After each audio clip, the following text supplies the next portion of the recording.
না অভিজিৎ, তুমি ভেতরে যেতে পারবে না। তুমি দয়ার প্রাণ নিয়েছো, তোমাকে আমরা গ্রেপ্তার করছি।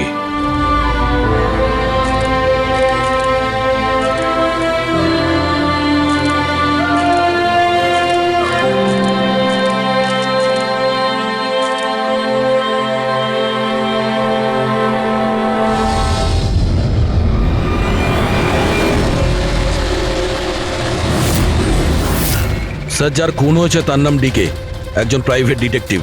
ওর কাজের লোক লাশটা দেখেছে সকালে।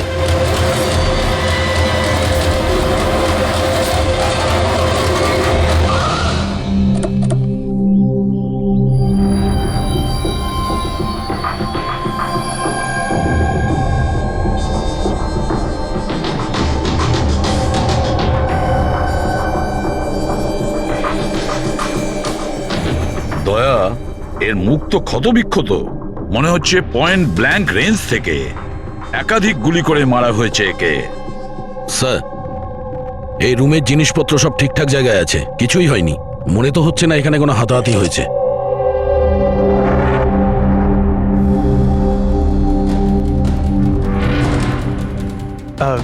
স্যার, স্যার এই কাভার্ড আর লকার তো খোলা আছে, আর সব জিনিসপত্র নিজের জায়গায় আছে।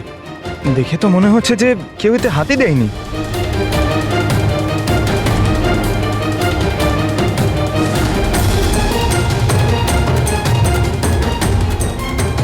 স্যার, টাকা আর গয়না যেকে সেই আছে।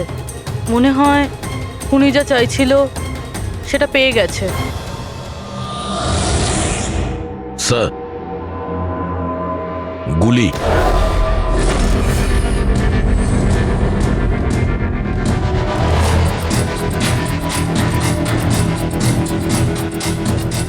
তিনটে গুলি চলেছে দয়া।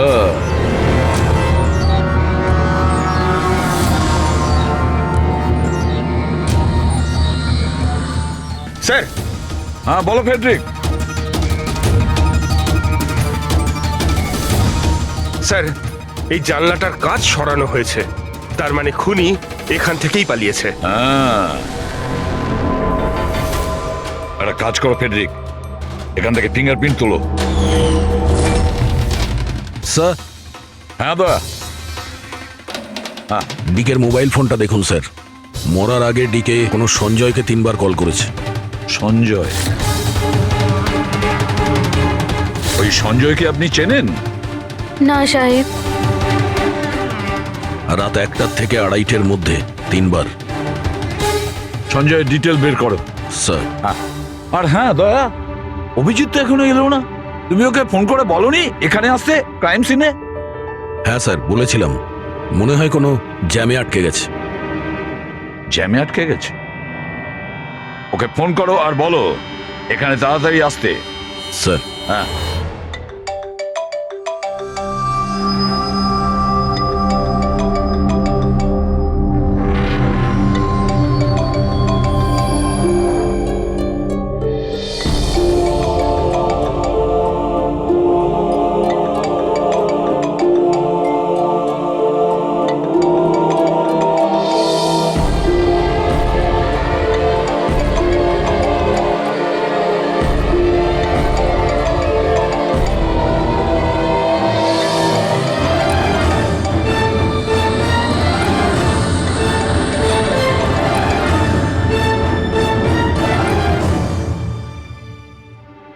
হ্যাঁ দয়া, অভিজিৎ কি বলছে? কোথায় ও?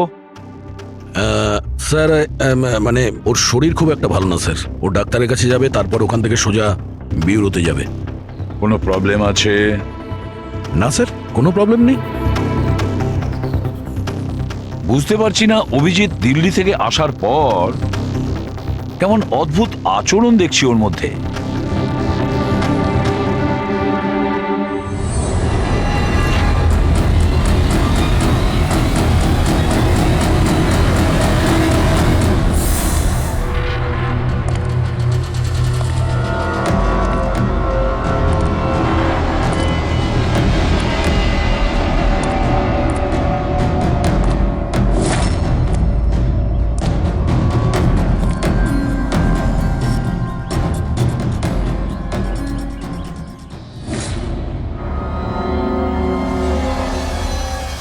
তোমার আমার সাহায্যের দরকার। তোমার? হ্যাঁ? আরে ভাই, তুমি হলে গিয়ে সিআইডি অফিসার। হ্যাঁ, কিন্তু এই কাজটা এটা আমি একা করতে পারবো না।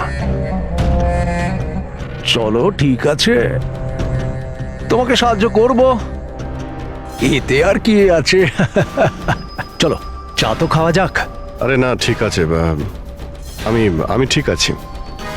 আই মিন, দেখ চেতন, এই কাজটা না, এই ব্যাপারে যেন কেউ কিছু না জানে, বিশেষ করে আমার টিম।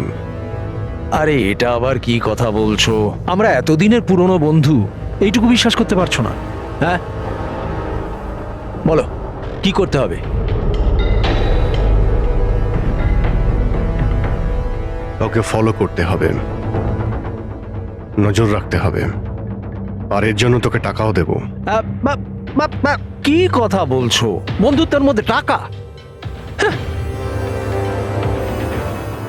আচ্ছা ঠিক আছে, যদি মনে করো টাকা দিয়ে দিও।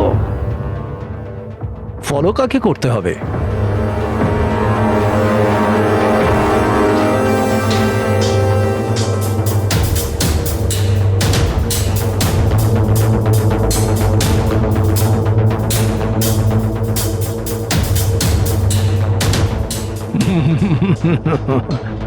অভিজিৎ, মনে হচ্ছে তুমি ভুল করে ভুল ছবি দিয়ে দিয়েছো।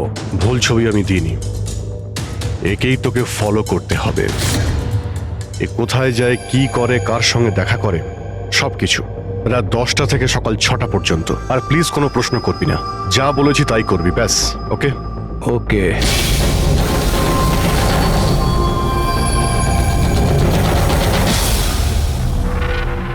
হয় অভিজিৎ পাগল হয়ে গেছে, না হলে বিরাট বড় কোনো গেম চলছে।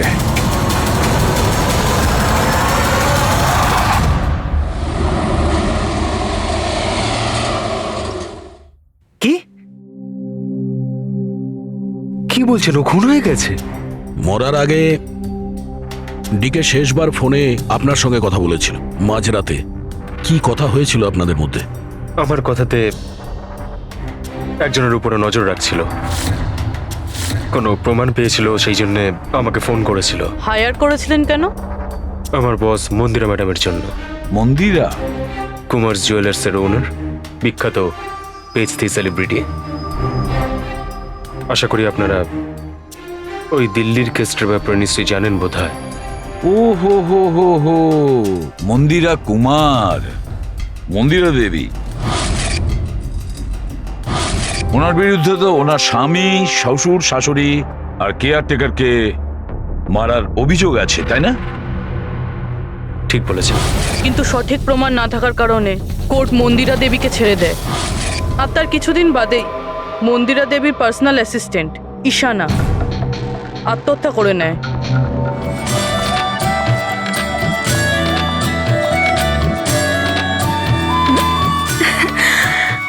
তুই? হাই, আজও লেট হয়ে গেলি না? তাড়াতাড়ি যা, সঞ্জয় স্যার তোর ওয়েট করছে কখন থেকে। ও গড, সঞ্জয় স্যার তো তাড়াতাড়ি কেন চলে আসলেন? এসেও পড়েছেন আর খুব রেগে আছেন। মাই গড, তুই আমার ব্যাগটা সামলা, আমি এক্ষুনি আসছি।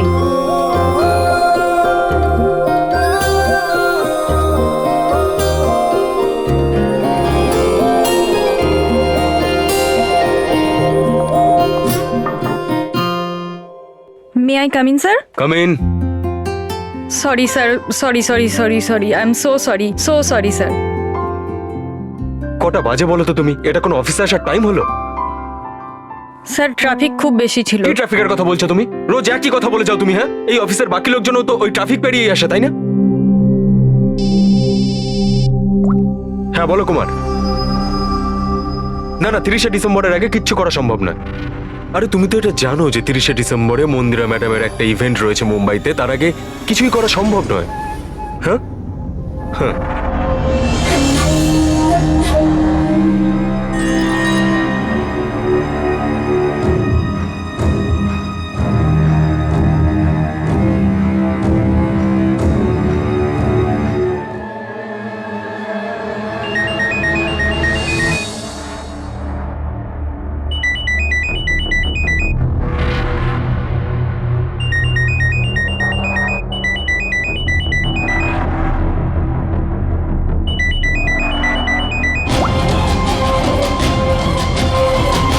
আছে ওকে।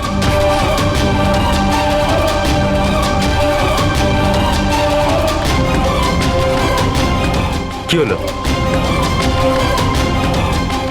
হ্যাঁ, কি হয়েছে নাকি?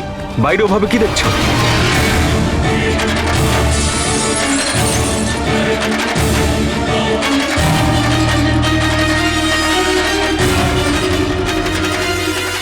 আমার এই কেবিনের জানলা দিয়ে ঝাঁপ মেরে আত্মহত্যা করেছিল। আত্মহত্যা কেন করেছিল সেটা কেউ জানে না। আচ্ছা, মন্দিরা দেবী ডিকে কে কার ওপর কড়া নজর রাখতে বলেছিলেন?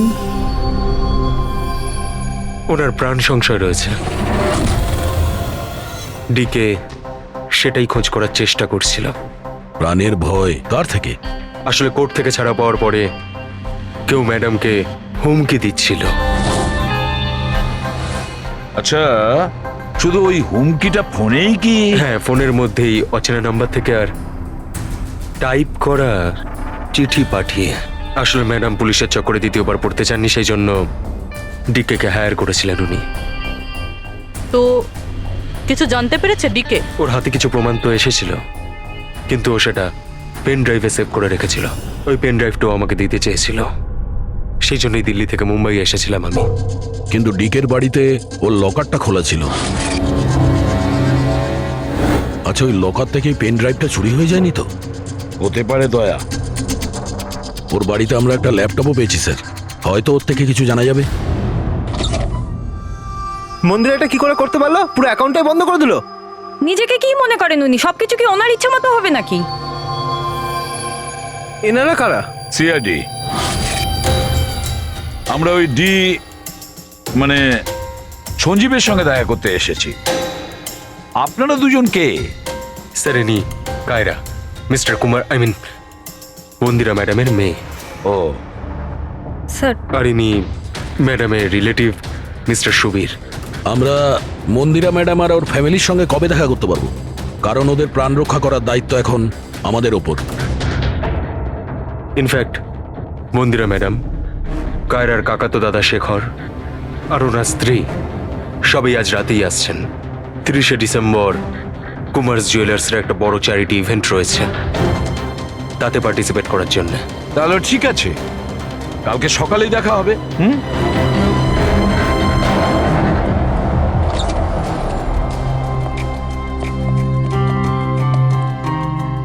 এসব কি হচ্ছে? সিআইডি আমাদের পার্সোনাল ব্যাপারে ঢুকছে কেন?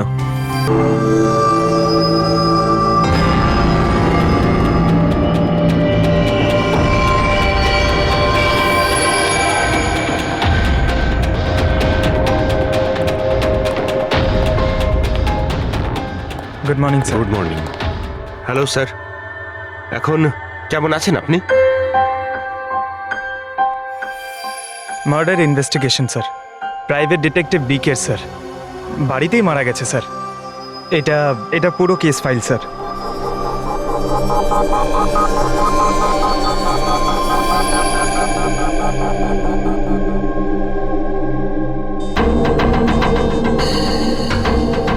স্যার, এই ছবিগুলো ওর বাড়ির ছবি, এগুলো ওরই বাড়ির ছবি এটা।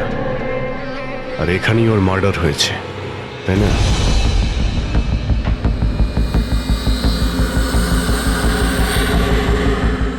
হ্যাঁ, এখানেই ওর মার্ডার হয়েছে। পঙ্কজ, ঘুরিয়ে কেন জিজ্ঞেস করছেন? আমরা এইমাত্র তো সেটাই বললাম। সেটাই তো স্যার, মনে হচ্ছে ওনার শরীর এখনো ঠিক হয়নি, কোনো গন্ডগোল মনে হচ্ছে স্যার।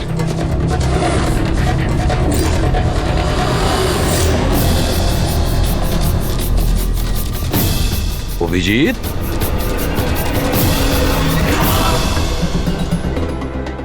Good morning sir. কি হয়েছে তোমার? হ্যাঁ, কোন জগতে ছিলে?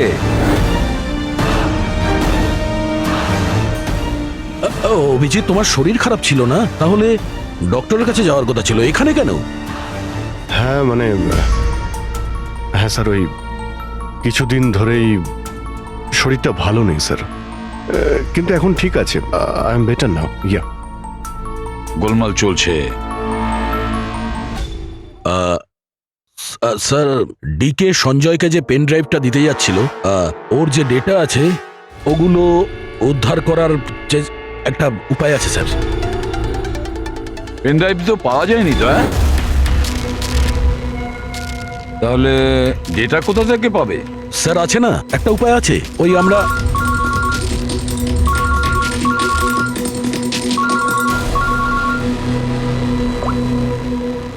হ্যাঁ বলো সালুকে। হ্যাঁ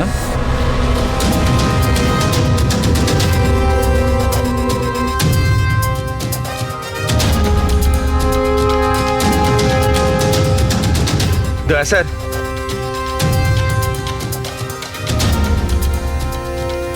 স্যার অভিজিৎ স্যারের শরীর এখনো ঠিক মনে হচ্ছে না। কেন? স্যার, ওনাকে কেসের ব্যাপারে বোঝাচ্ছিলাম, কিন্তু উনি আমাদের কথা শুনছিলেনই না। খুব বেখেয়ালি ছিলেন স্যার। ফ্রেডি স্যার, মন্দিরের ব্যাপারে সব ডিটেলস বের করতে হবে। নিউজ পেপারে, টিভিতে যাই এসেছে সব।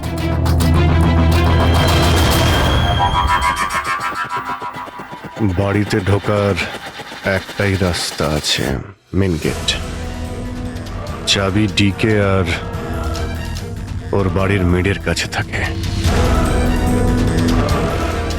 বাথরুমের জানালা, তার মানে খুনি বাথরুমের জানালার কাঁচ খোলে আর ভিতরে ঢোকে, আর তারপর অভিজিৎ ক্রাইম সিনে ছিলই না, আর এখানে তো বাথরুমের কোনো ফটোও নেই। তাহলে ও এগুলো কি করে জানলো? অভিজিৎ আমার কাছে কিছু লুকোচ্ছে, কিন্তু কি?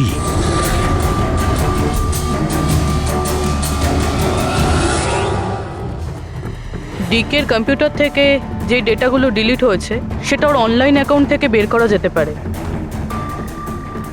বাস একবার এই পাসওয়ার্ডটা ম্যাচ হয়ে যাক।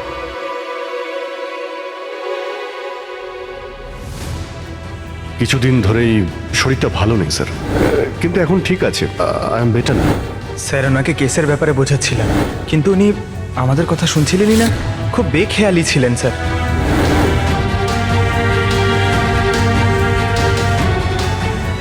Yes sir, sir password match হয়ে গেছে।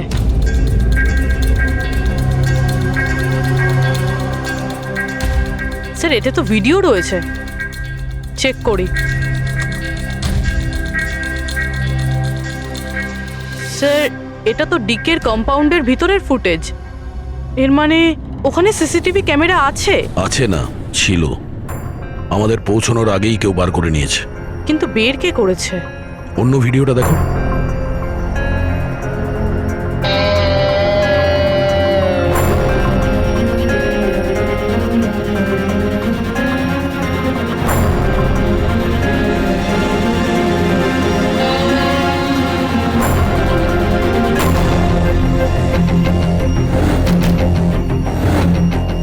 এটা কি করে সম্ভব?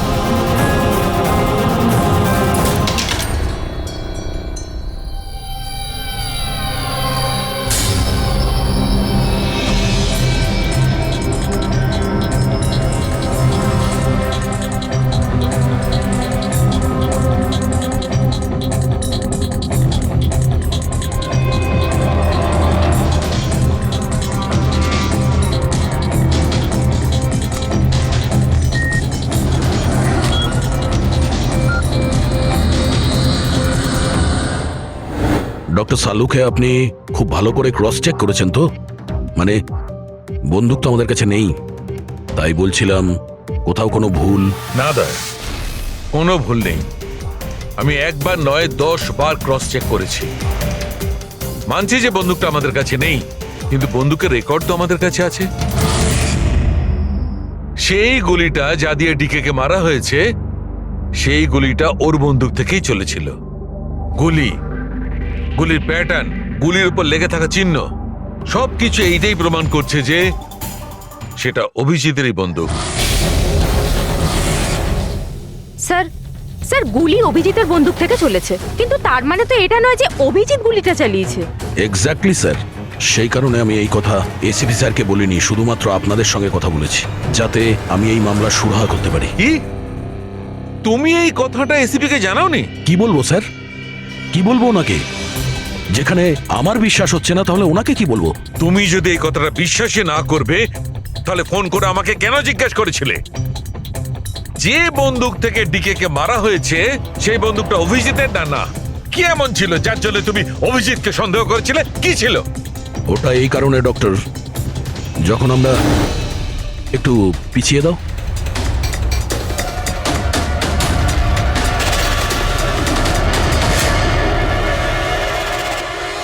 অভিজিৎ ডিকের বাড়িতে? আর দয়া, তারপরেও তুমি অভিজিৎকে বাঁচানোর চেষ্টা করছো?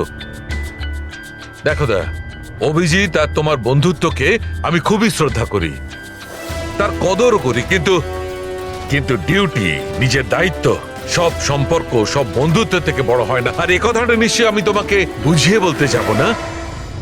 স্যার, পোক্ত কোনো প্রমাণ ছাড়া অভিজিৎ স্যারকে সন্দেহ। এটা প্রমাণ নয় তো কি পুরবি? অভিজিৎ ডিকের বাড়িতে ঢুকেছিল, এটা যদি প্রমাণ নয় তো কি পুরবি? অভিজিৎ স্যার ডিকের ঘরে গেছিল সেটা আমরা দেখেছি, কিন্তু উনি ডিকে কে মেরেছেন এটা তো আমরা দেখিনি।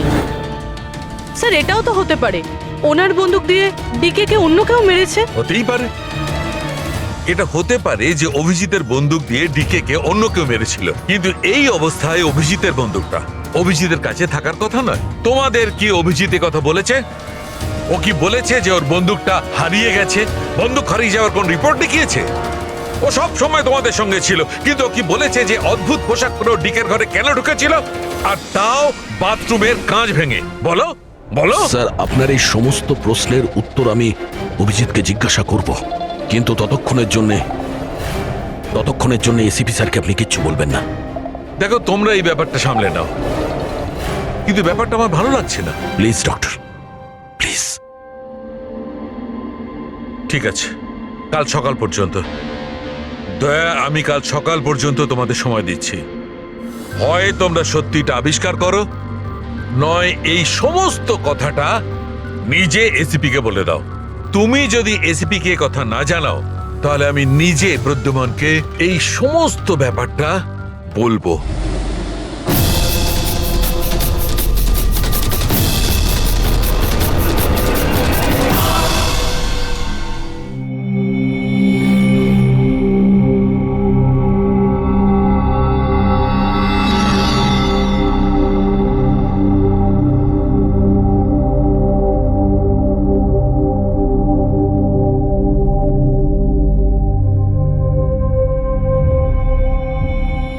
আধ ঘন্টার বেশি হয়ে গেল, 10টা থেকে 10:30 হয়ে গেল, এখনো আসেনি।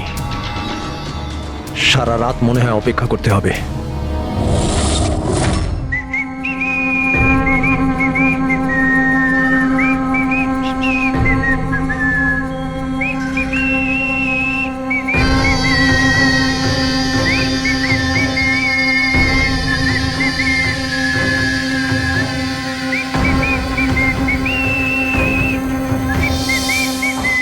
ভুল ছবি আমি দিইনি, একেই তোকে ফলো করতে হবে।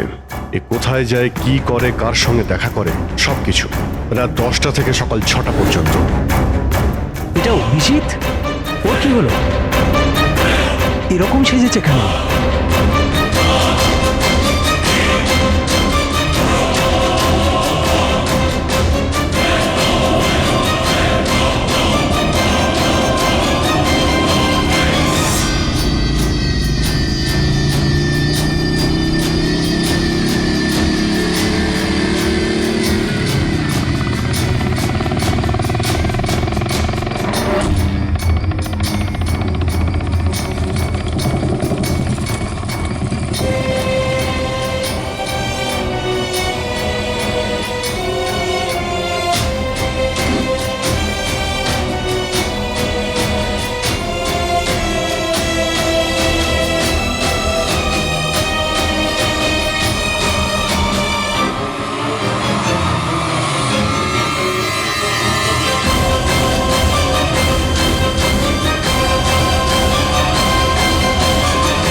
স্যার দিল্লি থেকে সকলে এসে গেছেন। মন্দিরা ম্যাডাম,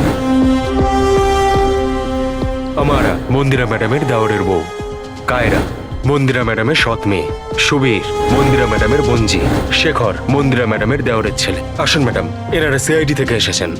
এসিপি স্যার, ইনি ভালো হলেন- হয়েছে আপনারা এসে গেছেন। ডিকে খুনি কে সেটা জানা গেল? আরে আপনি তো এটা জানেনই যে আমাদের ফেমাস অ্যানুয়াল ইভেন্ট খুব তাড়াতাড়ি আসতে চলেছে। আই হোপ যে আপনি আমার সিকিউরিটির সব ব্যবস্থাই করে রেখেছেন। দেখুন, আপনি আমাকে ভুল ভাববেন না, কিন্তু আমি কোনো চান্স নিতে চাইছি না অ্যাকচুয়ালি। এই ইভেন্টটা আমার কাছে খুব বেশি ইম্পর্ট্যান্ট, কিন্তু আমার প্রাণের থেকে বেশি নয়। আপনি কি মনে করেন আপনি আমাকে সিকিউর রাখতে সক্ষম হবেন? আর ডিকে কেসটায় কিরকম কি প্রগ্রেস হলো? আসল খুনির ব্যাপারে কিছু জানা গেল? ওসব আপনার জানার দরকার নেই মন্দিরা দেবী। মেইন হলো আপনার নিরাপত্তা, সেটা দায়িত্ব আমাদের। কি চমৎকার! বৌদি, আপনার ভয় লাগছে মন্দিরা দেবীর, যাকে আইনও কিছু করতে পারলো না? মানতে হবে তাকে যে আপনাকে ভয় পাইয়ে দিয়েছে। মনে হয় ও জানে না ইনার ব্যাপারে যে ইনি কি কি করতে পারেন। আপনিও কি মনে করেন আমি আমার স্বামী আর বাকি সবাইকে মেরে ফেলেছি? দেখুন, আপনার বিরুদ্ধে যে অভিযোগই থাকুক না কেন, সেটাতে আমাদের কিছু যায় আসে না। কোর্ট আপনাকে রায় দিয়েছে, আর আমরা কোর্টের রায়কে যথেষ্ট সম্মান করি। আপনি শুধু এটা বলুন, আপনি কাকে সন্দেহ করেন? কি এমন আছে যে আপনাকে মারতে চায়? সন্দেহ? হ্যাঁ, সন্দেহ। না না না, আমি কাউকেই সন্দেহ করছি না। বরং আমার এটা পুরো বিশ্বাস যে আমি মারা যাওয়ার পরে এরা সবাই খুব খুশি হবে। আর আমাকে মেরে ফেলার ষড়যন্ত্রেও এদের মধ্যেই কারো হাত আছে। And I am very sure যে ঈশান আর আত্মহত্যাতেও এদের মধ্যে একজনের হাত আছে। এবার আপনিই বলুন, এত ভালো প্রিয় আত্মীয় পরিজনরা থাকতে আমার শত্রুর কি দরকার? মম প্লিজ, তুমি আবার এই নিজের ইমোশনাল ড্রামাটা শুরু করো না। এখানে কোনো ক্রিমিনাল নেই যে তোমাকে মারতে চায়। রাইট। নিজেকে নির্দোষ ভাবা আর অন্যকে দোষী মনে করাটা, এটা তো বৌদির পুরনো অভ্যেস। আই সোয়ার, আমি তো এই গল্পটাকে বিশ্বাসই করি না। কে মারতে চায় তোমায়? আর কারা হুমকি দিচ্ছে? কোথায় আছে সে হুমকি দেওয়া লেটারগুলো? হ্যাঁ মন্দিরা দেবী, সেটা কোথায়? ওটা আমার মনে নেই, আমি ফেলে দিয়েছি। সি, আই নিউ যে তুমি এটাই বলবে। So convenient. ব্যাস, অনেক হয়েছে। আপনারা একে অপরকে দোষারোপ করা বন্ধ করুন। তবে একটা কথা খুব ভালো করে মনে রাখবেন, আমরা সবাইকে সন্দেহ করি।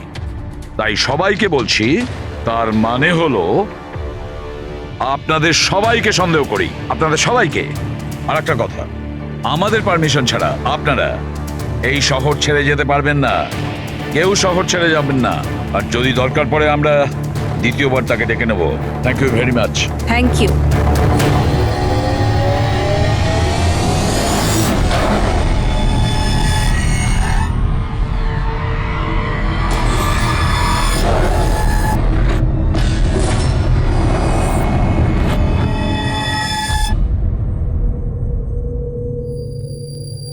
এটা এটা আমি?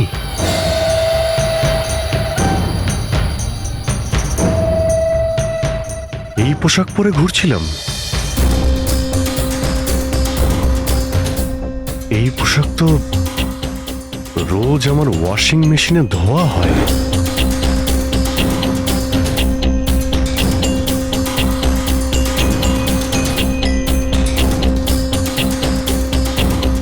আর এই জুতো, এগুলো এত নোংরা যেন আমি পরেছি।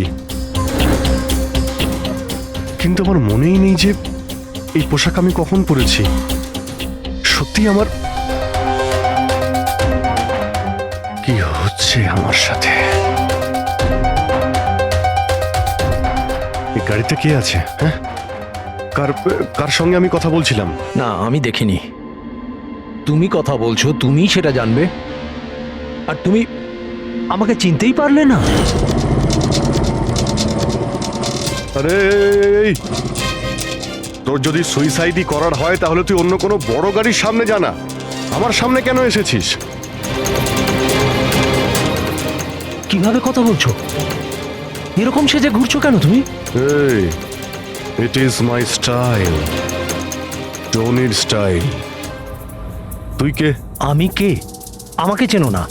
হ্যাঁ, আর এই টনিটাকে? আরে টনি আমি আবার কে?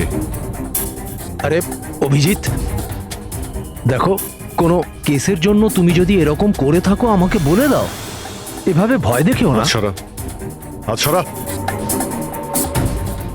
এ অভিজিৎ, কিসের কেস?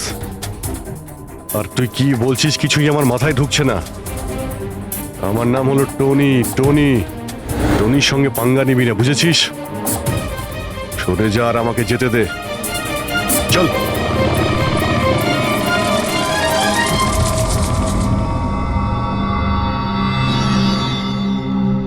এই অভিজিৎ নিজেকে টনি কেন বলছে? টনি? কে টনি? সত্যি তোমার কিছুই মনে নেই?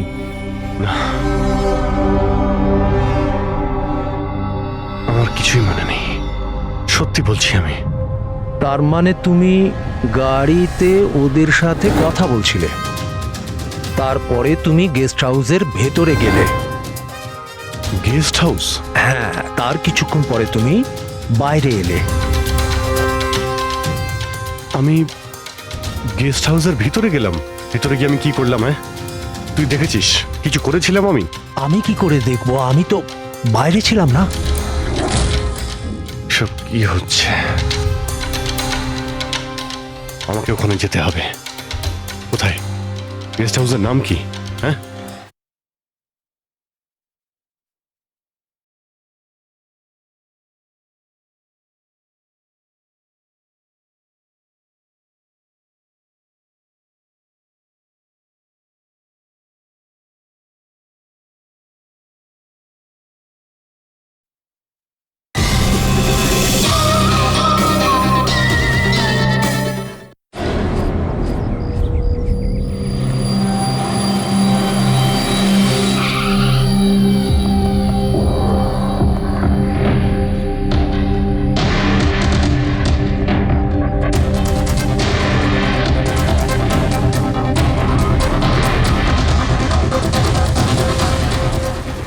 স্যার, রক্ত।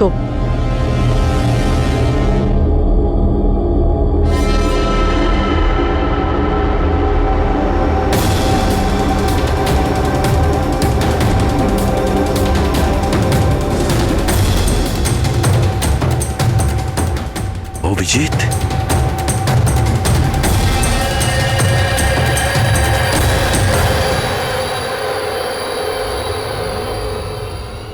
দয়া, তুমি এখানে? তোমার ফোন ট্র্যাক করে আর এই প্রশ্ন তো আমিও তোমাকে করছি অভিজিৎ। তুমি এখানে কি করছো?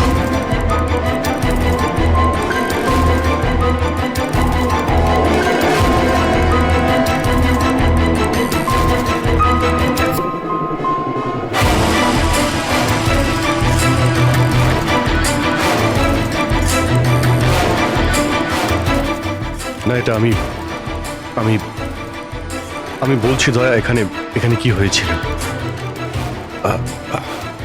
অভিজিৎ, এখানে কি হয়েছে ওটা তো আমি দেখছি। তুমি বলো, কে করেছে এটা? হ্যাঁ, তো তুমি এদের দুজনকে মেরেছো? আমি? অভিজিৎ, তোমাকে কিছু জিজ্ঞাসা করলাম। তুমি মেরেছো এদের?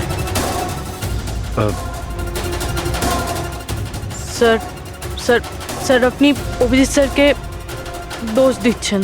আমার দোষ দেওয়ার কোনো ইচ্ছা নেই পুরবী। তুমি নিজে দেখছো না এখানে দুটো লাশ পড়ে আছে, রক্তে ভেসে গেছে।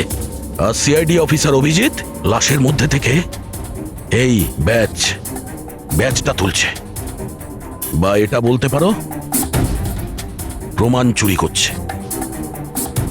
অভিজিৎ, আমি তোমাকে আবার জিজ্ঞাসা করছি, তোমার সাথে অপরাধীদের মতো ব্যবহার করতে আমাকে বাধ্য করো না। কি করবো দয়া, আমি কি বলবো? যদি আমি বলি যে এই কাজটা আমি করিনি, তুমি মানবে? যদি বলি যে আমি জানি না যে আমি করেছি নাকি করিনি, আই নো আমি ভুলভাল বলছি, কিন্তু কিন্তু তোমরা তো আমাকে চেনো। অভিজিৎ, আমার সামনে যে প্রমাণগুলো পড়ে আছে ওগুলো দেখে আমরা কিছু বলতে পারবো না। আমাকে আমার ডিউটি করতে হবে।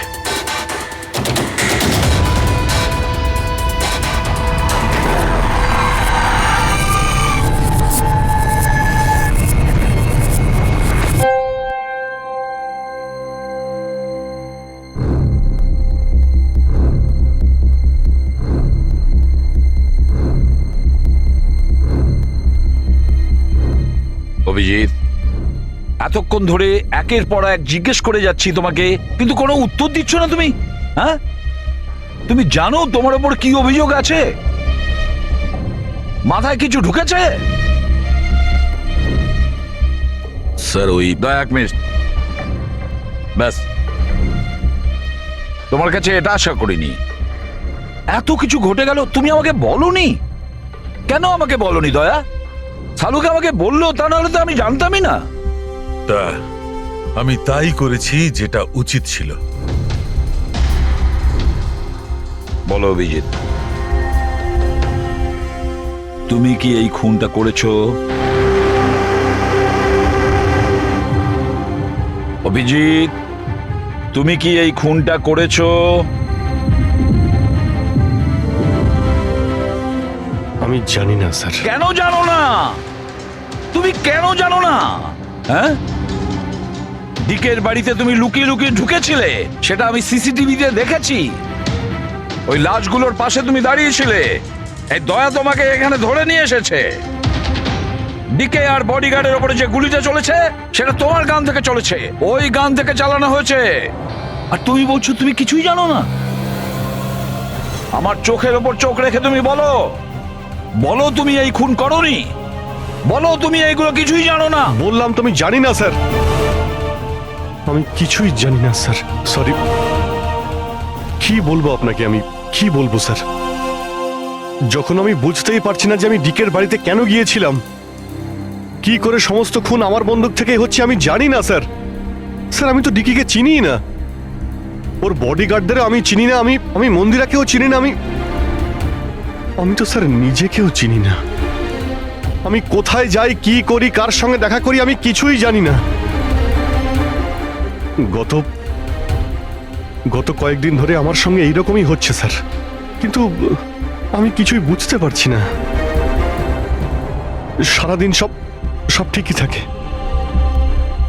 রাতে বাড়িতে যাই, খেয়ে দিয়ে ঘুমিয়ে পড়ি, আর যখনই সকালে উঠি তখন অদ্ভুত জামা কাপড় পরা দেখি, অদ্ভুত জুতো দেখি, যেগুলো আমার নয়। জানি না কি করে আমার বাড়িতে চলে আসে। ড্রেসগুলো ওয়াশিং মেশিনে ধোয়া হয়েছে, জুতোতে মাটি লেগে থাকে, এমনটা মনে হয় যেন আমি ওগুলো ব্যবহার করেছি, কিন্তু আমি বুঝতে পারি না। নিজেকে খুব ক্লান্ত লাগে, এমন মনে হয় যেন আমি সারা রাত জেগেছিলাম, অথচ আমি কি করেছি আমার কিছুই মনে থাকে না। মনে হয় প্রতিদিন আমার 6 থেকে 7 ঘন্টা হারিয়ে যাচ্ছে, যার ব্যাপারে আমি কিছুই জানি না। আপনি বলছেন আমি ডিকের বাড়িতে গিয়েছিলাম, হতে পারে, কিন্তু আমি জানি না। আমি ডিকে আর ওর বডিগার্ডদের মেরেছি কিনা আমি জানি না। আমি মন্দিরাকে মারার চেষ্টা করেছি সেটাও আমি জানি না। আমি কি করেছি, কেন করেছি, আমি কি করতে চলেছি, আমি কিছুই জানি না স্যার, আমি কিছুই জানি না।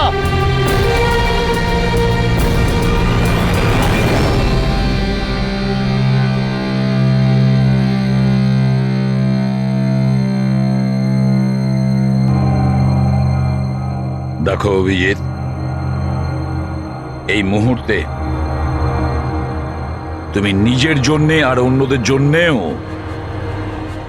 বিপজ্জনক। আমি তোমাকে একা ছাড়বো না, আমি তোমাকে নজরবন্দি রাখবো, আর দয়া তোমার ওপর নজর রাখবে।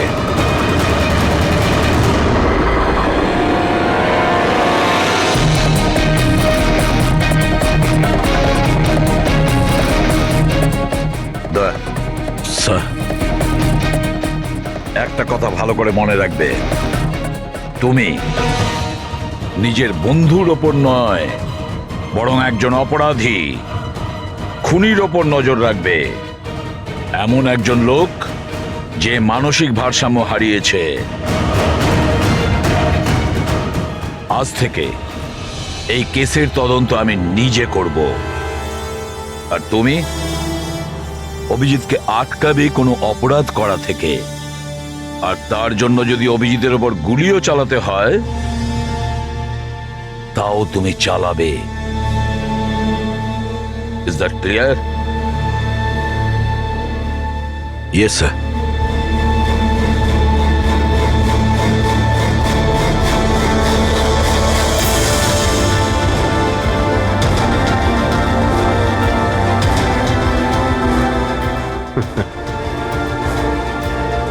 হাত করা পড়িয়ে দাও ভাই। শুনলে তো, মানসিক অবস্থা ঠিক নেই আমার। কখন কি করে বসি কিছুই জানি না। আটকাও আমায়, আমার হাতে আরো একটা অপরাধ হওয়ার আগে। আটকাও আমায় ভাই। আপনাদের অফিসার, আপনাদের সিনিয়র সিআইডি অফিসার আমারই প্রাণের পিছনে পড়ে রয়েছে, আর উনি তাদেরকেও মেরে ফেলেছেন যারা আমার সিকিউরিটিতে ছিল। আর আপনি নিশ্চিন্ত হয়ে বলছেন ভয় পাওয়ার কোনো কারণ নেই। ও আপনারই চোখের সামনে সবাইকে মেরে ফেলছে, তা সত্ত্বেও আপনি বলে যাচ্ছেন যে ভয় পাওয়ার কোনো কারণ নেই। আশ্চর্য! আপনি শুধু এটা বলুন, আমি আপনাদেরকে আর কি করে বিশ্বাস করব? আজ আপনাদের একজন অফিসার সিরিয়াল কিলার বেরিয়েছে, কাল আবার অন্য কেউ বেরিয়ে আসবে। মন্দিরা দেবী, অনেক হয়েছে, অনেক কথা বলে ফেলেছেন। আমাদের ইন্সপেক্টর অভিজিৎ একজন সৎ এবং সাহসী অফিসার। নিজের দেশকে রক্ষা করার জন্য, সাধারণ মানুষের রক্ষা করার জন্য নিজের প্রাণও দিতে পারে। সে কোনোদিন খুনি হতে পারে না। হ্যাঁ, ওর বিরুদ্ধে অভিযোগ আছে, তিনটে খুনের অভিযোগ আছে। আপাতত এটা প্রমাণিত হয়েছে যে অভিজিৎ নিজের মানসিক ভারসাম্য হারিয়েছে। ও কি করছে ওর মনেই থাকে না, কার সঙ্গে দেখা করছে, কি বলছে, আর যখন নর্মাল হয়ে যায় কিছুই মনে থাকে না। তার মানে এই নয় যে ও একজন খুনি।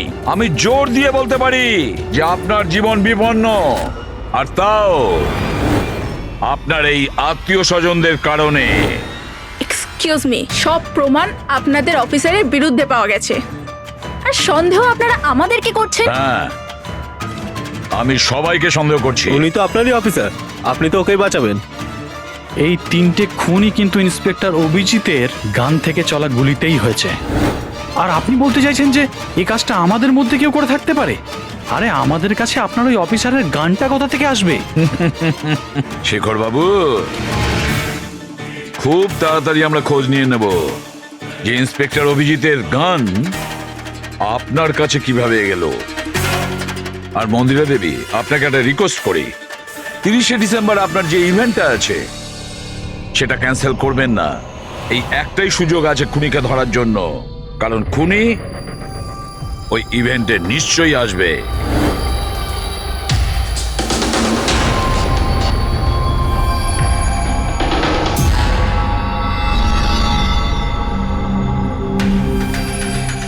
স্যার স্যার হ্যাঁ সঞ্জয়, কি হচ্ছে? স্যার, আপনি অভিজিৎ স্যারের ব্যাপারে কিছু বলছিলেন যে ওনার ভিতরে অন্য একজনের প্রতিফলন ঘটে, স্মৃতিশক্তি ওনার, মানে উনি আগের দিন রাতের কথা মনে করতে পারেন না। হ্যাঁ, তো ঠিক এরকমই, এক্স্যাক্টলি এরকমই অন্য আরেকজনের সাথেও হয়েছিল। কার সঙ্গে বলুন? স্যার, ঈশানা। ঈশানা? যেদিনও আত্মহত্যা করেছিল তার কিছুদিন আগে থেকেই একদম এরকমই আচরণ করতে শুরু করেছিল। কি অদ্ভুত রকম হয়ে গিয়েছিল, অন্য মনস্ক থাকতো। যেদিন আত্মহত্যা করেছিল তার কিছুদিন আগে থেকেই একটা অদ্ভুত রিংটোন সেট করেছিল ও নিজের ফোনে। আর তারপর সেই দিন হঠাৎ করে ওই রিংটোনটা বাজতে শুরু করলো। আর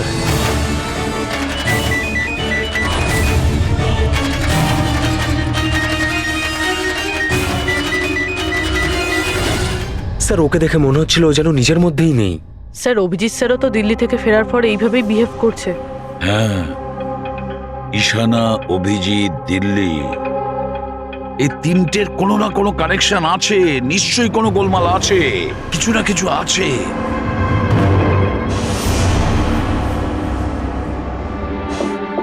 কফি। আরে খেয়ে নাও ভাই, কিছুই মেশাইনি। আমি এখানেই আছি, পালিয়ে যাচ্ছি না। অভিজিৎ, তুমি এই কথাগুলো লুকিয়েছো কেন আমাদের থেকে? লুকোতে হয়েছিল ভাই, কি করব আমি আমি কিছুই বুঝতে পারছিলাম না যে আমি কি করব, আমার সঙ্গে কি হচ্ছে। যেখানে আমি নিজেই কনফিউজ, আমি সেখানে কি বলবো তোমাকে। সেই জন্য আর কোনো ব্যাপার নয়। আমার ওপর ভরসা ছিল না নাকি? আমাকে যোগ্য ভাবনি যে আমি তোমার কোনো সাহায্য করতে পারি? কি ভাই, এসব কি বলছো তুমি? ব্যাপারটা এরকম নয়। তাহলে বলনি কেন? আমার তো মনে হচ্ছে আমি তোমাকে চিনি না। এই মুহূর্তে আমি যার সঙ্গে বসে কথা বলছি সে অভিজিৎ নাকি অন্য কেউ?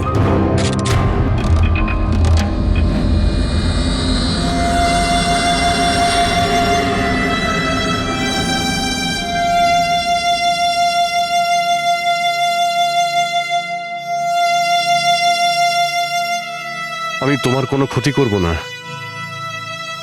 অভিজিৎ হই বা টনি, স্বপ্নেও তোমার কোনো ক্ষতি করব না। বন্দুক দেখানোর দরকার নেই। বিষয়টা তা নয় যে তুমি আমার কোনো ক্ষতি করবে। বিষয় এটা যে আমি এখানে শুধুমাত্র আমার ডিউটি করছি, আর আমি কোনো চান্স নিতে চাই না। আমি তো তোমাকে হয়তো চিনিই না।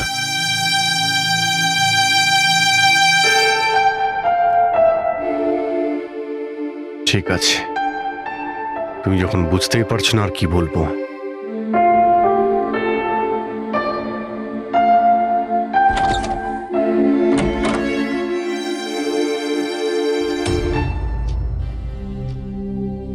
ডক্টর মহেশ, আমি আপনাকে পুরো ব্যাপারটা জানিয়েছি।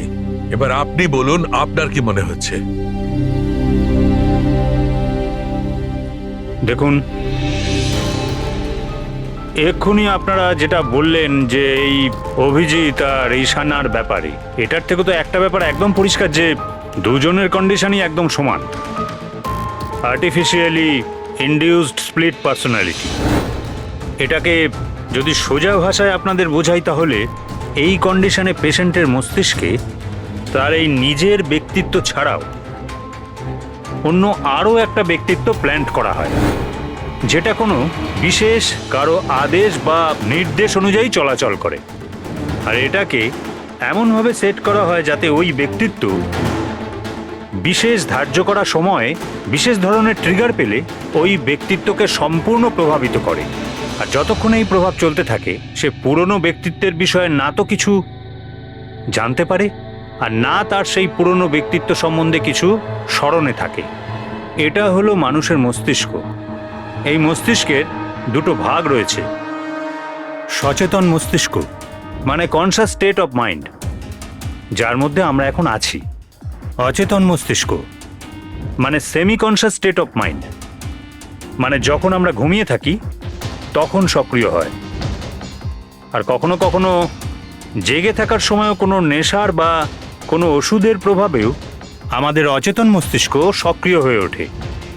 সচেত আর অচেত দুটো অবস্থাতেই মস্তিষ্ক ভিন্ন ভিন্ন কাজ করে, কিন্তু এই অবস্থাতে দুটো মস্তিষ্কই যা চিন্তা করে, কোনো কথা বা কোনো স্মৃতি সব সেভ করে নেয়। সচেত মস্তিষ্কের মধ্যে সেভ করা কথাবার্তা আমাদের অনেক বছর ধরে মনে থাকে, কিন্তু অচেত মস্তিষ্কে সেভ করা কথাবার্তা আমাদের মনেই থাকে না। ডক্টর মহেশ, এটা একটা হিপনোটাইজের মতো সম্মোহন, যাতে মানুষের মস্তিষ্ককে পুরো কন্ট্রোল করে যা কিছু করানো যায় রোবটের মতো, আর পরে কোনো বিশেষ আওয়াজ করে ওই সম্মোহনটাকে ভেঙে দেওয়া যায়। মানুষের কিছুই মনে থাকে না। না না না ডক্টর সালুকে, সম্মোহন একদম আলাদা প্রক্রিয়া। সম্মোহন অবস্থায় আপনি মানুষকে ততক্ষণই কন্ট্রোল করতে পারেন যতক্ষণ সে সম্মোহিত আছে। সম্মোহিত অবস্থা থেকে একবার বেরিয়ে আসার পর তাকে আবার সম্মোহিত করতে হয়। এখানে ব্যাপারটাই পুরো আলাদা।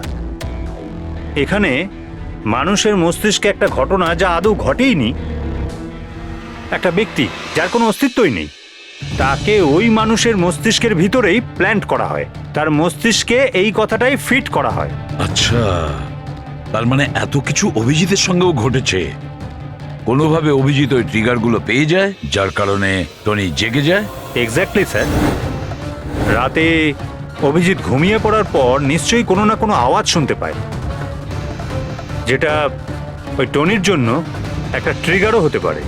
হয়তো ওই আওয়াজটা শুনেই টনি জেগে যায়, কিন্তু অভিজিৎ সেখানেই ঘুমিয়ে থাকে। টনি জেগে যায় যে টনি আসলে খুনি, একজন বদমাশ, একজন অপরাধী। আর অভিজিৎ যাদেরকে চেনে, ও তাদের কাউকেই চেনে না। যদি এটাই হয়তো অভিজিতের ভেতরের টনিকে কোনোভাবে কমেন্ট দেওয়া হয়েছে মন্দিরাকে মেরে ফেলার জন্য, তাহলে 30শে ডিসেম্বর ইভেন্টে টনি এর পরিণাম দেখতে চায়। মন্দিরাকে মেরে ফেলার চেষ্টা করবে 2 দিন পরেই, 30শে ডিসেম্বর।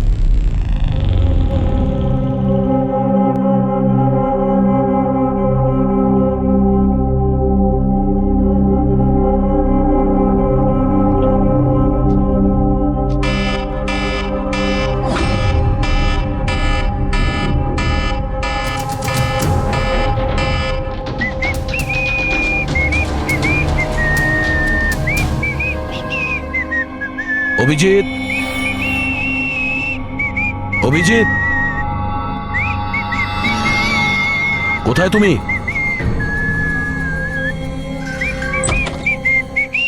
অভিজিৎ, অভিজিৎ, ওই শুনতে পাচ্ছ না?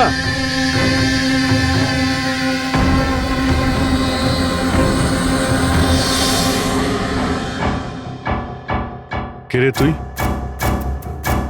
তুই আমার বাড়িতে কি করছিস? অভিজিৎ, টনি, তুমি এখান থেকে পালাতে পারবে না। তুমি এখানে নজরবন্দি আছো, এই ঘরের ভেতরেই থাকতে হবে, বুঝেছো? টনিকে তার কাজ করতে দে। যদি আমার রাস্তাতে বাধা দিস তাহলে জীবনটাও হারাবি তুই। চল এবার যেতে দে। বাড়ির বাইরে না, ভেতরে। হাত সরা, হাত সরা। তোকে তো বললাম যে আমাকে তুই বাধা দিস না। আমার মাথা গরম করিস না। আমার কাজের সময় কেউ বাধা দিতে পারবে না আমায়। চল। টনি, তুমি কোথাও যাবে না, এখানে, এখানেই থাকবে তুমি, বুঝেছো? কি বললি? টনির গায়ে হাত তুললি তুই? টনির গায়ে হাত তুললি তুই? অভিজিৎ, অভিজিৎ, অভিজিৎ,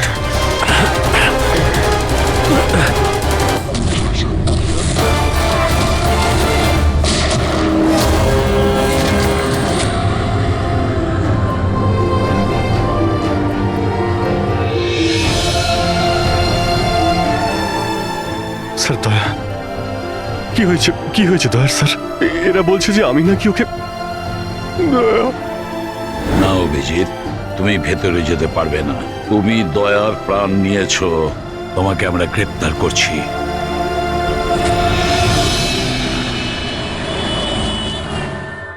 ঈশানার ফোন রেকর্ডে ডক্টর তানিয়ার নাম কয়েকবার এসেছে।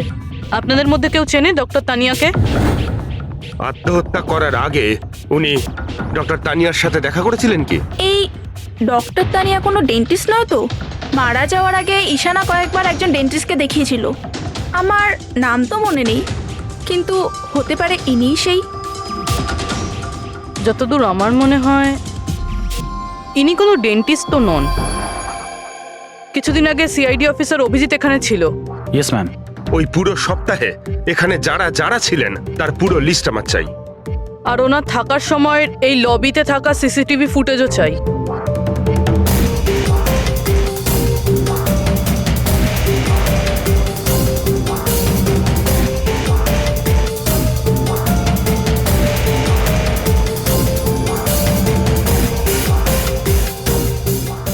এক মিনিট পজ করুন। এই মহিলাকে যার সাথে অভিজিৎ স্যার কথা বলছে? পুরবি, এই লিস্টটাতে ডক্টর তানিয়ার নাম আছে। উনি এখানেই ছিলেন যতদিন অভিজিৎ স্যার এখানে ছিলেন। মনে হচ্ছে ওই মহিলাই। কি নাম এই মহিলার? ম্যাম, ডক্টর তানিয়া সপ্তাহখানি ধরে এখানেই ছিলেন। স্যার, এই তানিয়ার সাথে দেখা করতেই হবে। স্যার, তানিয়া মুম্বাইয়ের প্যারাডাইস হোটেলে রয়েছে। টিকিট পাবো না আমি মানেটা কি? লুক, আমাকে এক্ষুনি ইন্ডিয়া থেকে বাইরে যেতে হবে। Do you understand? Yes. Doctor Tania? হ্যাঁ, আপনি কে? ঈশানা, ঈশানার বন্ধু, সিআইডি অফিসার পুরবী।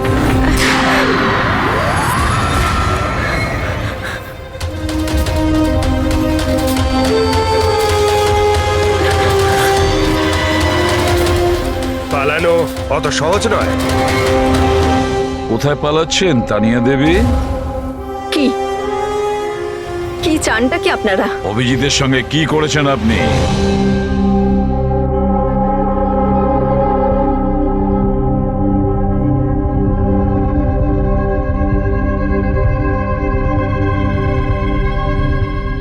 ঈশানা আর অভিজিতের ব্রেনের উপর আমি এক্সপেরিমেন্ট করেছি।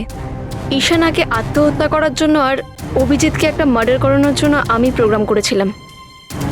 কিভাবে কিভাবে সেই প্রোগ্রামটা করেছেন? আর্টিফিশিয়ালি ইলিউশন স্প্লিট পার্সোনালিটির সাহায্যে আমি দুজনের ব্রেনটাকে সেট করি, আর নিজের সেট করা শিডিউলের অনুযায়ী এই দুজনকেই এরকমভাবে প্ল্যান করেছি যে কোনো রকমের আওয়াজ হোক বা রিংটোন বাজুক, আর যখনই আওয়াজ হোক না কেন ওদের সমস্ত অর্ডারগুলি মানতে হবে যে কোনো উপায়ে। ওই ফোন নাম্বারটা যেখান থেকে ওনার কাছে ফোন আসে, কার নাম্বার সেটা? ওটা একটা পিসিও নাম্বার। ঈশানাই আমাকে এই নাম্বারটা দিয়েছিল অভিজিতের ব্রেনে ফিট করার জন্য। কি বললেন আপনি? কি বললেন আপনি?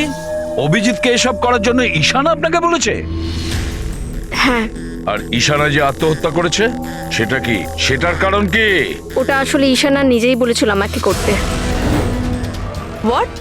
হ্যাঁ, বলেছিল তো ঈশানাই, বাট আই এম শিওর নিশ্চয়ই এর পেছনে কোনো না কোনো কারোর হাত আছে, যার বিষয়ে আমি জানি না। কেন? সে কেন এগুলো করবে? হয়তো ওর কোনো দুর্বলতা ছিল। যে করেই হোক অভিজিৎকে ওই পরিস্থিতি থেকে বের করতে হবে। নিয়ে চলো একে। চলো। ও বাইরে বেরোতে পারবে না। কেন? আমি অভিজিতের ব্রেনকে প্রোগ্রাম করেছি। সম্মোহন নয়, যে ইচ্ছে হলো আর ভেঙে দিলাম। আমি অভিজিতের ব্রেনের মধ্যে একটা খুনিকে প্ল্যান করেছি, টনিকে। এটাই হলো সেই আর্টিফিশিয়ালি ইনডিউস পার্সোনালিটি, যেটা আর কোনোদিনও বাইরেই আসবে না। আমি যদি চাই তাহলেও অভিজিৎকে কোনোদিন বাইরে বের করতে পারবো না, কিন্তু আমি যদি এরকমটা করি হয়তো অভিজিৎ পাগল হয়ে যাবে বা ও মারাও যেতে পারে। মানে যখনই ট্রিগার হবে টনি মন্দিরাকে মেরেই ছাড়বে, আরও ততক্ষণ থামবে না যতক্ষণ না সত্যিকারে মেরেই ফেলছে মন্দিরাকে। আর এসবের মধ্যে যে আসবে সেই মারা যাবে। মন্দিরাকে মারার জন্য ট্রিগারটা কি? কি ট্রিগার আছে অভিজিতের জন্য? ঈশানার কেসে ট্রিগার ছিল একটা রিংটোন, আর অভিজিতের কেসে ট্রিগার হলো একটা রিমাইন্ডার টোন, একটা বিশেষ ধরনের বিপ, যেটা আমি অভিজিতের মোবাইলে সেট করে দিয়েছি। হ্যাঁ, অভিজিৎ মন্দিরাকে কিভাবে মারবে? কি প্রোগ্রাম সেট করেছো তুমি বলো? ততক্ষণ মন্দিরাকে ছুরি দিয়ে স্ট্যাপ করতে থাকবে যতক্ষণ না ও মন্দিরের অনেক রক্ত দেখে ফেলছে। কটা নাগাদ প্রোগ্রাম সেট করা হয়েছে? 10টা নাগাদ। মাই গড, 2 ঘন্টা বাকি আছে। গ্রেপ্তার করো একে।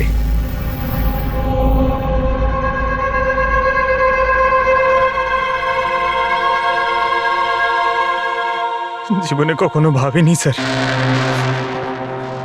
যে আপনার ওপর অপরাধের মতো নজর রাখতে হবে।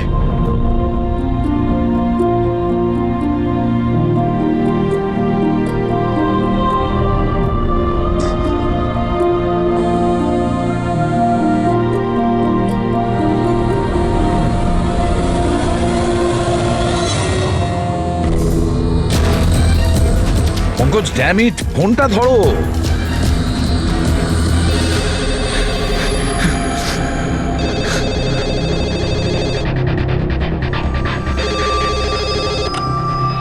হ্যালো পঙ্কজ, কোথায় ছিলে তুমি? মোবাইলটা ধরোনি কেন? সরি স্যার, আমার ফোন সাইলেন্টে ছিল। স্যার আমি এখানেই আছি অভিজিৎ স্যারের কাছে। শোনো আমার কথা, এক্ষুনি তুমি অভিজিতের ফোনটা সুইচ অফ করো। কি স্যার, ফোন সুইচ অফ করবো? ওর ফোন সুইচ অফ করো, যেভাবে আমি বলছি, এখনই, এই মুহূর্তে। অভিজিৎ স্যারের ফোন স্যার? পঙ্কজ, প্রশ্ন করো না, যা বলছি তাই করো। অভিজিতের ফোন বন্ধ করো। দেখো, হাতে আমাদের সময় নেই। অভিজিৎ যে কোনো সময় খুনি হয়ে যেতে পারে। যাও তাড়াতাড়ি। না না,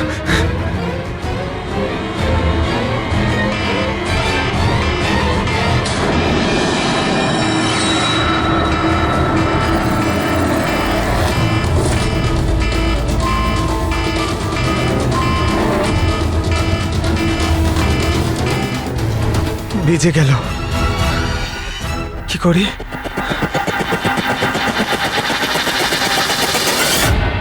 অভিজিৎ স্যার, অভিজিৎ স্যার কোথায় গেলেন? Abhijit sir, Abhijit sir,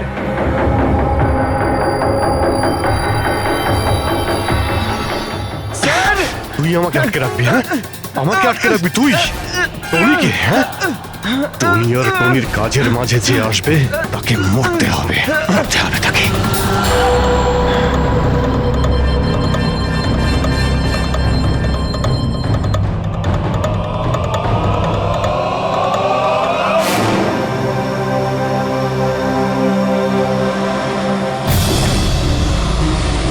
sir এখানেই চ্যারিটি ইভেন্টটা হবে।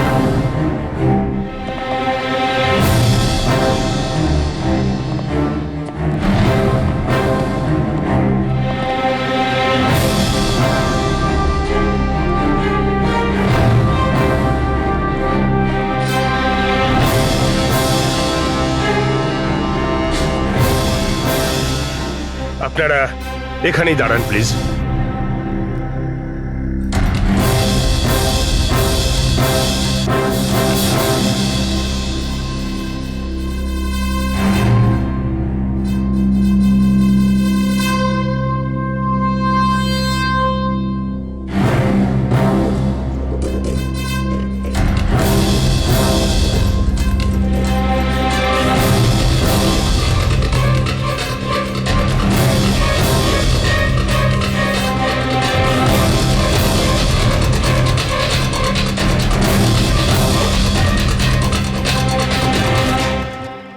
হ্যালো লেডিস অ্যান্ড জেন্টলম্যান, প্রত্যেক বছরের মতো এই বছরের সন্ধ্যাটাও খুবই গুরুত্বপূর্ণ।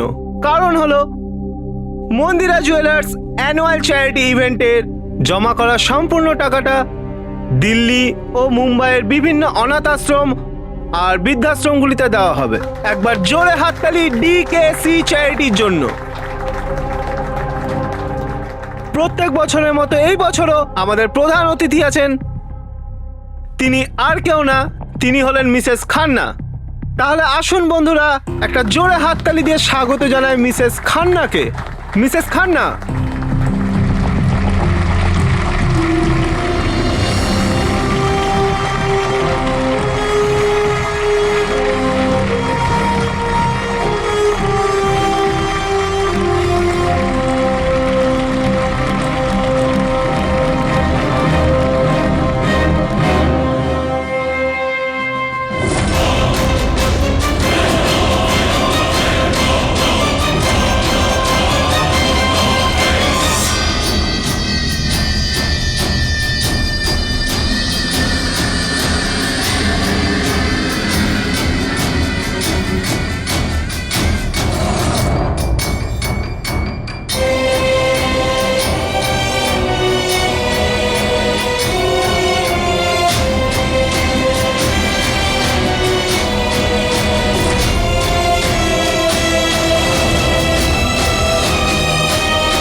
Sir, Abhijit sir.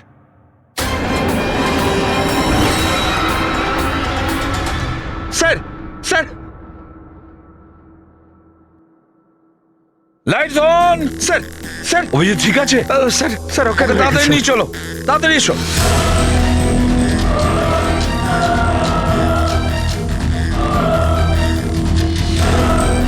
দরজা খুলুন।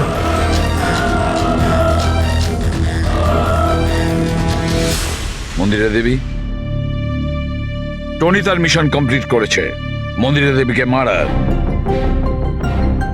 আর আমাদেরকে ভরসা করার জন্য আপনাকে অসংখ্য ধন্যবাদ। আপনারা সবাই আমাকে এখানে আনলেন কেন? আমার তো এখন স্টেজে থাকা উচিত। ম্যাডাম, আমাদের একটা প্ল্যান আছে। প্ল্যান? রবি,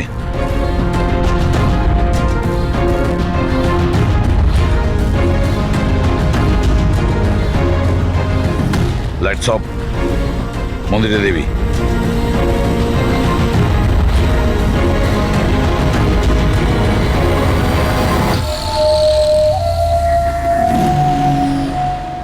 আর আপনার প্রশংসা না করে পারছি না। Thank you. মম, তুমি ঠিক আছো তো? এসব কি? আপনারা আমাদের গ্রিন রুমে লক করে কি করতে চাইছিলেনটা কি? আসল খুনি তো অন্য কেউ, তাই না? স্যার, আপনি সবকিছু মায়ের জীবনের ঝুঁকি নিয়ে করেছেন। যদি সত্যিই মায়ের কোনো ক্ষতি হয়ে যেত তাহলে? এতে তো সত্যি ভীষণ বড় রিস্ক ছিল স্যার, বাট আই হোপ এবার বিপদ কেটে গেছে। বিপদ এখনো কাটেনি, কারণ এই খেলার আসল মাস্টার মাইন্ড এখনো ধরা পড়েনি। গল্প এখনো অনেক বাকি আছে।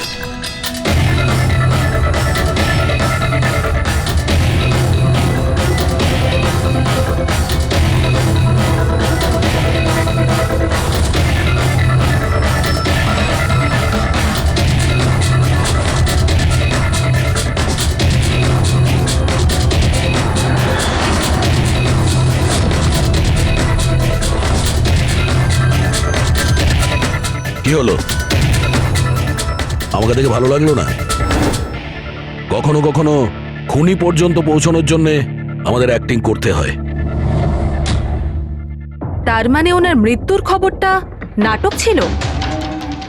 আমার মৃত্যুতে খুনি খুব খুশি হয়েছিল যে ও জিতে গেছে, আর ওই সুযোগটাই আমরা কাজে লাগিয়েছি। আমরা মন্দিরা দেবীকে বাঁচানোর চেষ্টা করছিলাম, আর দয়া মাস্টার মাইন্ডের পিছনে লেগেছিল। কিন্তু আসল মাস্টার মাইন্ডটা কে?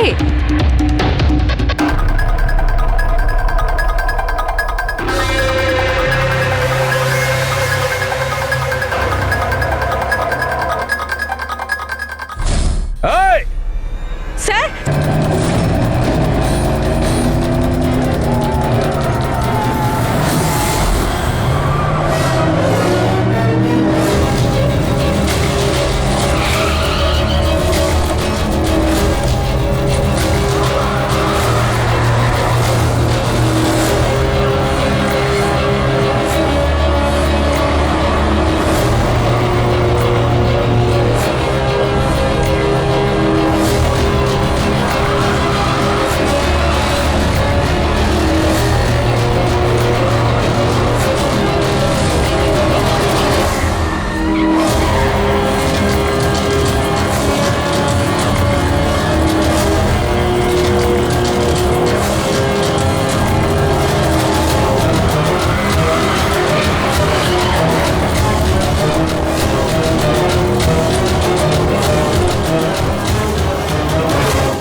অপরাধের রাস্তা সবসময় সংকীর্ণ হয়ে থাকে।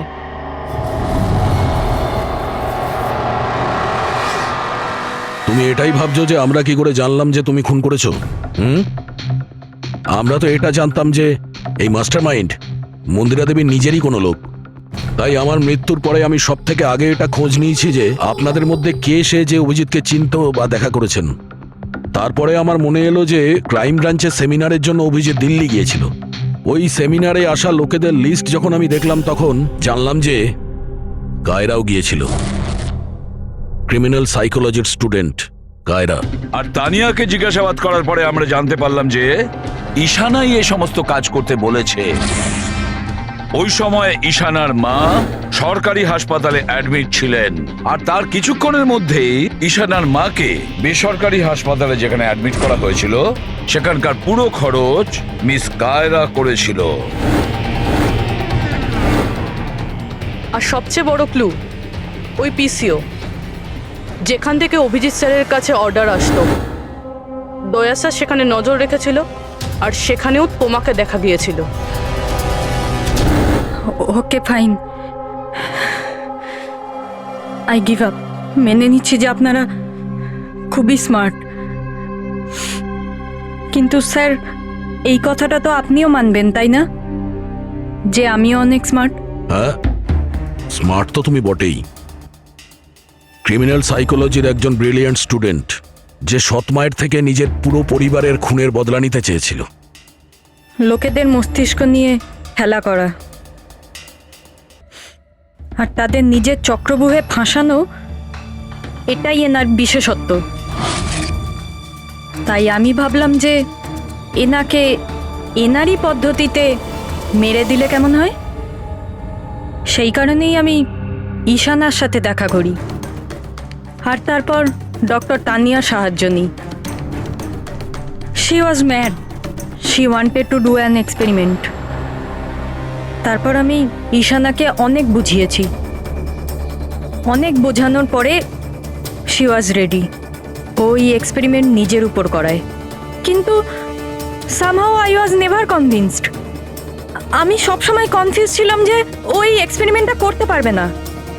আর ঠিক ওই সময় আমার সাথে দিল্লিতে অভিজিতের দেখা হয়, আর ওনার সাথে দেখা হওয়ার পর আমি ভাবলাম যে এত সৎ আর ভালো অফিসার থাকা সত্ত্বেও এই এক্সপেরিমেন্ট অন্য কেউ কেন করবে। তারপর আমি আর ডক্টর তানিয়া অভিজিৎকে ব্যবহার করি,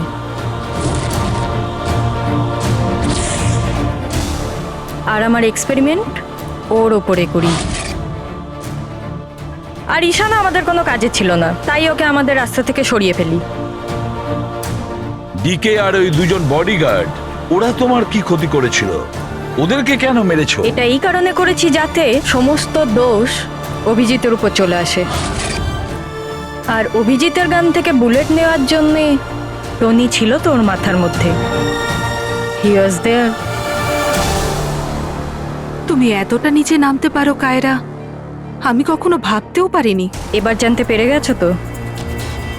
তুমি আমার মা বাবার সাথে, আমার ফ্যামিলির সাথে যেটা করেছো না, তোমার বেঁচে থাকার কোনো অধিকার নেই। আমি এইসব এই কারণেই করেছি যাতে আমি প্রুভ করতে পারি যে পৃথিবীর যে কোনো মানুষের মস্তিষ্কের সাথে খেলা যেতেই পারে, তা সে যত বড়ই সিআইডি অফিসার হোক। কায়রা, তুমি প্রতিশোধের আগুনে একজন সাহসী অফিসারের প্রাণ নিয়ে খেলেছো, আর তাছাড়াও 4 জন নিরীহ লোকের প্রাণ নিয়েছো। ডিকে, ঈশানা আর মন্দিরা দেবীর 2 জন বডিগার্ডকে। ভীষণ অন্যায় করেছো তুমি। আইন তোমাকে কোনোদিন ক্ষমা করবে না। তোমার তো ফাঁসি হবে, ফাঁসি। স্যার, আপনি প্লিজ এসব মনে করবেন না। একটা বাজে স্বপ্ন ভেবে ভুলে যান। বাজে? ভয়ানক।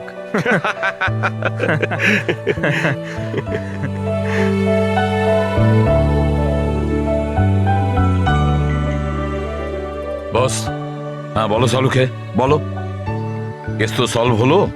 হ্যাঁ, কেস তো সলভ হলো, কিন্তু কিন্তু কি? বস, অভিজিতের মস্তিষ্কে যে টনিকে প্ল্যান্ট করা হয়েছিল, সেই উদ্দেশ্যটা সফল হয়েছে। তারপরে এখন আর কেউ ট্রিগার ধরবে না, ওর কানের সামনে কেউ গান করবে না, যার কারণে অভিজিৎ টনি হয়ে যেত। হ্যাঁ হ্যাঁ, কিন্তু বস, কিন্তু কি? বস, কথাটা এই, টনি অভিজিতের মস্তিষ্ক থেকে কখনো যাবে না। কি? টনি অভিজিতের পার্সোনালিটির অংশ হয়ে গেছে বস। কেউ জানে না যে কবে, কখন, কোথায় সামনে এসে যাবে।